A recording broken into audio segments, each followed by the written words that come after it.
Earlier this week, I made a reel about a patient encounter regarding my bindi, and it was a light, fun memory that I have. But wow, the comment section went absolutely nuts. ஒரு இந்திய அமெரிக்க பெண் மருத்துவர் தான் நெற்றியில் பொட்டு வைத்ததற்காக தன்னிடம் இனவெறியாக நடந்து கொண்டவர்களுக்கு பதிலடி கொடுத்துள்ள வீடியோ ஒன்று சமூக வலைதளங்களில் காட்டு தீயாய் பரவி வருகிறது.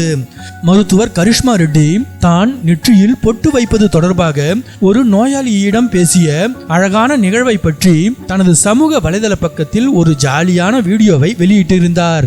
ஆனால் அந்த வீடியோவிற்கு பலரும் வெறுப்பை உமிழும் கருத்துக்களை பதிவிட்டுள்ளனர்.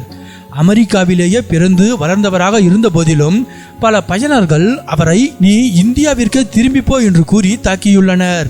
அமெரிக்க மருத்துவத்துறை தன்னை அன்போடு அரவணைத்து கொண்ட நிலையில் தன் வாழ்நாளில் இதுவரை இந்த அளவிற்கு இந்தியாவுக்கு எதிரான வெறுப்பை தான் பார்த்ததே இல்லை என்று கரிஷ்மா வேதனையுடன் தெரிவித்துள்ளார்.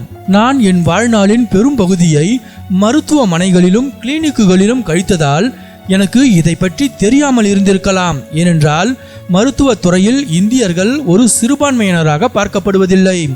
மருத்துவமனையில் தன்னுடன் வேலை செய்பவர்கள் எப்போதும் தன்னை மரியாதையுடனும் அன்போடும் நடத்தியதாகவும் அதனால் இணையத்தில் பார்க்க முடிந்த இந்த வெறுப்பு தனக்கு புதிதாகவும் பெரும் புதிராகவும் இருப்பதாகவும் அவர் கூறினார். பலர் தன்னை இந்தியாவிற்கு திரும்பிப்போ என்று கமெண்ட் செய்திருந்தனர். ஆனால் நான் பிறந்தது வளர்ந்தது எல்லாமே இங்கே அமெரிக்காவில்தான்.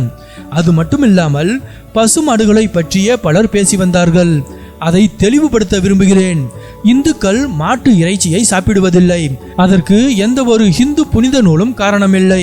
பழங்காலத்தில் பிரசவத்தின் போது தாய்மார்கள் இறந்துவிட்டால் அந்த குழந்தைகள் பசுவின் பாலை குடித்துதான் உயிர் பிழைத்தார்கள். எனவே மனிதர்களுக்கு வாழ்வளித்த அந்த பசுவுக்கு மரியாதை தரும் விதமாகவே நாங்கள் பசுவை கொல்வதோ அல்லது சாப்பிடுவதோ இல்லை. இதற்கு பின்னால் வேறு எந்த பெரிய ரகசியமும் இல்லை.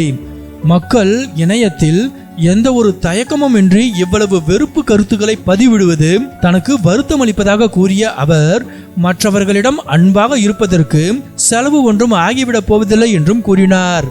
இந்த விளக்கம் இந்து மதத்தை பற்றியும் பசுக்களை பற்றியும் உங்கள் மனதில் இருந்த தவறான எண்ணங்களை தெளிவுபடுத்தி இருக்கும் என்று நம்புகிறேன். ஏனெனில் நாங்கள் பசுக்களை ஏதோ பெரிய அளவில் கும்பிடுவதாகவும் அவற்றின் சிறுநீரை வைத்து என்னென்னவோ செய்வதாகவும் மக்கள் எப்படி நம்புகிறார்கள் என்றே தெரியவில்லை. தயவு செய்து மற்றவர்களிடம் அன்பாக இருங்கள் என்று கேட்டுக்கொண்டுள்ளார். கரிஷ்மா ரெட்டியின் இந்த பதிவுக்கு ஆதரவு குவிந்து வரும் நிலையில் பசுக்களுக்கு நாம் காட்டும் மரியாதையை பற்றி விளக்கியதற்கு ரொம்ப நன்றி. இது உண்மையிலேயே மிகவும் அழகான ஒரு விஷயம் என்று ஒரு பயனர் கூறியுள்ளார். மற்றொரு பயனர் மனதளவில் காயப்பட்டவர்கள்தான் மற்றவர்களையும் காயப்படுத்துவார்கள். அந்த மனிதர்கள் தங்கள் வாழ்க்கையில் நல்ல நிலையில் இருந்திருந்தால் நிச்சயம் நல்ல விஷயங்களையே பேசியிருப்பார்கள். மற்றவர்களிடம் அன்பாக பேசுவதற்கு கூட மனதில் இடம் இல்லாத அளவுக்கு அவர்கள் எவ்வளவு எதிர்மறையான எண்ணங்களில் மூழ்கி இருப்பார்கள் என்பதை நினைத்து பார்க்க முடிகிறது என்று பதிவிட்டுள்ளார்.